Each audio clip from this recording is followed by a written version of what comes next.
Terima kasih pemirsa, masih di Damai Indonesiaku dengan tema besar kita yang sangat menarik sekali, pakaianmu, identitasmu. Ada satu jamaah tadi, Pak Aditya Warman, yang mengajukan pertanyaan sangat menarik sekali, bagaimana mengajarkan anak perempuan kita khususnya yang menuju akil balik untuk berhijab. Dan juga pertanyaan kedua juga menarik, bagaimana membimbing orang-orang atau saudara-saudara kita yang belum berhijab khususnya kepada anak-anak kita. Terlebih dahulu saya persilakan Ustadz Tile, nanti akan ditambahkan oleh Ustadz Zalina. Ustadz Tile, silakan. Iya, terima kasih, pertanyaan yang luar dalam. Luar biasa, luar biasa, luar dalam. Bagaimana kiat-kiatnya mendidik anak kita seorang perempuan. Orang tua dulu pernah ngomong, anak cewek satu punya anak perempuan sama aja punya kebo sekandang. Jadi ribet, rada susah ngerawatnya, menjaganya. Tapi semua itu kembali bahwa ma fil aba fil abna, yang dikerjakan oleh orang tua bakal dikerjakan oleh anak. Kalau bapaknya kalong, anak tentunya kampret, ya kan? Kalau bapaknya nyolong, anaknya nyopet. Artinya fotokopi bagaimana aslinya. Ini peran utama yang pertama dari kedua orang tua. Kenapa? Karena madrasatul ula, yaitu ibu dan bapaknya, terutama ibu, karena ibu lebih dekat dengan anak. Punya anak perempuan, cewek, pertama kali head pasti nanyanya bukan sama bapaknya, tapi mamaknya. Ya bu, artinya apa? Ini lebih dekat, 75% pendidikan buat anak dari sang ibu, 25% dari sang bapak. Artinya anak lebih dekat, terutama apalagi anak perempuan, lebih dekat dengan orang tuanya. Punya anak tengah malam nangis, yang bangun emak, bapak mah gak bangun. Bapak bocah denger bocah nangis, siapa nangis bocah tuh? Gue injak bapak, kurang telaten ngurusin anak. Makanya satu emak bisa ngerawat 10 orang anak. Tapi 10 orang anak belum tentu bisa ngerawat satu orang emak. Bapak nggak hebat, hebatan lagi, satu bapak bisa ngerawat 4 emak. Beda itu Ustaz. Oh beda, jadi ke sono-sono. Artinya peran pertama orang tua Pak, ya memberikan contoh dari pakaian. Bagaimana anak kita perempuan yang sudah mau berangkat akil balik kan, ketika itu, nah itu dicontohkan bahwa diajarkan, dididik semua. Nah perempuan harus seperti ini, nah pakaiannya seperti ini. Itu pendidikan dari dalam dulu, yaitu ibu dan bapaknya. Kemudian juga memberikan edukasi kepada anak kita bahwa anak perempuan ini sebagai, tadi guru udah bilang, guru kita Kiai Syarif Matnaji, sebagai santapan apa sih namanya guru, konsumsi yang dilihat sama anak-anak cowok yang bukan mahramnya. Karena memang bagaimana kita laki-laki enggak mau dapat dosa, sementara yang dikonsumsi ngelihat hal-hal yang begitu. Ya enggak, laki disebut buaya darat, tapi perempuan kan lubang buaya.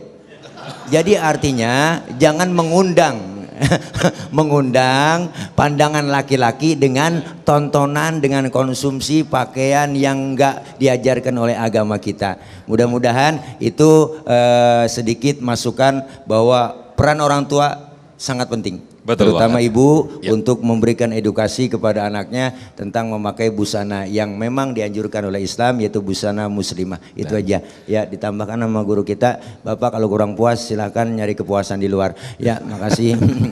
Baik, silakan Ustaz Zalina mungkin bisa menambahkan. Ya, Bismillahirrahmanirrahim, sedikit menambahkan. Mungkin Bapak terima kasih atas pertanyaannya, mungkin bisa disimak bersama-sama. Mungkin saya juga dalam posisi sebagai orang tua tapi masih terus belajar ya Ustaz, guru-guru kita semua. Kita masih terus belajar untuk mendidik generasi-generasi berikutnya. Karena memang itu amanah kita. Nah, dan tidak akan tercapai tujuan itu, tujuan yang tadi kita sama-sama inginkan gitu. Membangun generasi yang lebih baik, generasi yang sesuai syariah, berpakaian sesuai syariah, jika kita tidak sama-sama bekerja sama. Jadi nggak cukup hanya 1, 2, 3 orang tua saja. Semua orang tua kalau bisa bekerja sama, punya pola asuh yang hampir sama.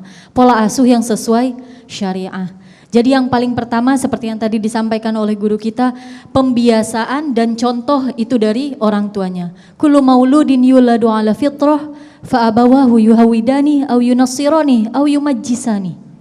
Jadi semua yang lahir itu hakikatnya suci.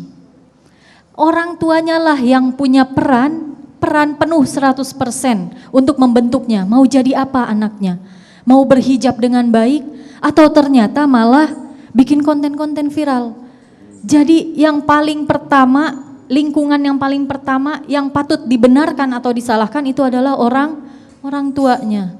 Nah, kedua, bisa dengan ikhtiar kita sebagai orang tua memilihkan sekolah yang baik. Tadi Kiai kita udah menyampaikan, sekolah-sekolah Islam, pondok-pondok pesantren, kemudian memfilter pembiasaan yang baik. Nah, berlanjut ke pertanyaan berikutnya, mungkin tidak concern ke anak-anak kita saja, tetapi ke seluruh generasi. Kita lihat kalau kita didik anak kita dengan baik, tapi kita lihat teman-temannya masih kurang baik, kita nggak bisa ngatur. Apalagi di zaman media sosial serba cepat berkembang, apapun serba medsos, serba handphone, serba gadget. Kita nggak bisa blok zaman sekarang Bapak Ibu. Tapi kita punya fitur filter, ya. Kalau kita belikan gadget ke anak-anak kita, gunakan fitur filternya, filter medsosnya, filter aplikasi-aplikasinya, filter penggunaan handphonenya, filter juga circle-nya.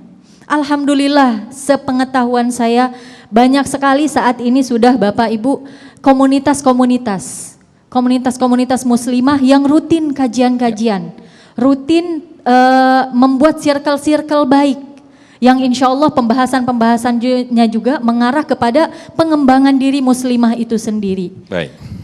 Seperti itu Ustaz. Baik, terima kasih Ustazah Lina, sangat pendek sekali waktu kita dan masih ada satu penanya lagi yang sudah bersama rekan saya Ismi Nadila. Silakan Ismi. Baik, terima kasih Sofyan.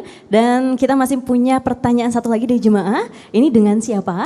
Ibu Wanti. Ibu Wanti, silakan pertanyaannya. Bismillahirrahmanirrahim. Assalamualaikum warahmatullahi wabarakatuh. Saya ingin menanyakan terutama buat Ustazah. Sebagai kaum wanita kita kepingin sebagai memakai kerudung yang sesuai dengan syariat Islam. Tapi bagaimana yang sesuai sebenarnya menurut syariat Islam itu? Apakah kerudung dengan hanya menutupin dada atau kerudung yang sampai batas pinggang ke bawah? Terima kasih. Assalamualaikum warahmatullahi wabarakatuh. Waalaikumsalam warahmatullahi wabarakatuh. Ini pertanyaan yang simpel tetapi jawabannya yang kita nantikan ya Bu ya. Baik, dipersilakan Ustazah dan Kiai Syarif. Ya, saya persilakan Kiai Syarif terlebih dahulu, silakan. Ya, dalam kajian fikih, maka tatkala engkau telah menutup auratmu, maka engkau sudah melaksanakan syariat Islam.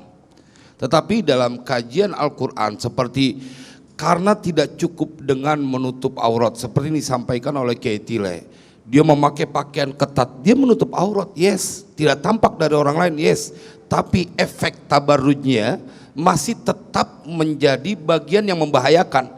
Ketika ada orang yang, kan banyak orang tuh, maaf ya sekarang, banyak orang ibu-ibu, saya nggak tahu nih dalilnya dari mana, pagi-pagi pakai baju, pakai kaos, pakai training, terus joget-joget di pinggir-pinggir jalan, alasannya senam. Ketutup auratnya semuanya, iya, tapi lu punya, maaf ya, pinggul goyang-goyang, dan saya bingung lakinya pada rela. Lakinya pada rela, bininya ditonton sama orang banyak. Orang-orang diskotik diomelin, ini ada pagi-pagi dijoget-joget. Oh iya dong, kita harus menyampaikan yang hak. Kok ente jadi suami rela, ente punya bini lagi joget-joget dikonsumsi oleh banyak orang. Tapi kalau itu tidak cukup, maka kemudian itulah Al-Quran, jatuhkan kau punya kerudung sampai menutup lekak-lekuknya. Jadi secara fikih dia sudah menutup aurat, tapi tidak cukup itu. Dia semuanya bahan nempel semuanya, bentuk semuanya, siapa yang kagak ngiler? Jangan kata orang biasa, Ustadz juga bisa ngiler. Kalau kebangetan neplak, ya kan kita bingung juga.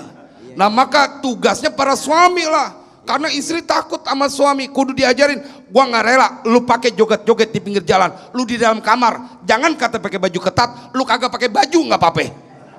Dalam kamar, Tapi kalau di pinggir jalan, ya Rabbana pagi-pagi, Sabtu pagi, Minggu pagi, saya nggak tahu dalilnya dari mana yang membolehkan sehat saat durhaka kepada Allah. Kan alasannya pengen sehat Pak, tapi dia telah melakukan kedurhakaan. Karena menjadi orang naik motor, aturan kagak ngeliat, jadi ngeliat ke kiri. Iya, taruh kata itu orang cakep udah pasti godain, yang maaf ya, yang kagak cakep juga pasti dia bikin dosa tuh. Tuh orang udah gembrot kagak tahu diri. Dosa lagi aja kita. Maka tinjauan fikih menutup aurat, tapi kemudian bila itu tetap membahayakan, maka Al-Quran memandu sampai tutup dia, menghilangkan syahwat dari orang yang melihat, dari lantaran engkau memproteksi dirimu dan tidak memancingnya. Mudah-mudahan itu menjadi manfaat. Baik, Masya Allah, terima kasih guru-guru yang sudah memberikan. Sudah habis waktunya Ustazah, mohon maaf karena kita di segmen tanya jawab hanya satu segmen. Dan Masya Allah mudah-mudahan apa yang disampaikan oleh guru-guru kita, Ustaz Tile, Kiai Haji Syarif dan juga Ustazah Lina memberikan wacana tersendiri, memberikan motivasi buat kita semuanya agar lebih meningkatkan apa yang dianjurkan, disyariatkan oleh Allah Subhanahu wa Ta'ala. Nah pemirsa, di segmen 5 nanti kita ada segmen khusus yaitu Bincang Keluarga. Sudah bersama nanti ada Mbak Poppy Amalia tentang bagaimana pola asuh. Sesaat lagi, tetaplah di Damai Indonesiaku.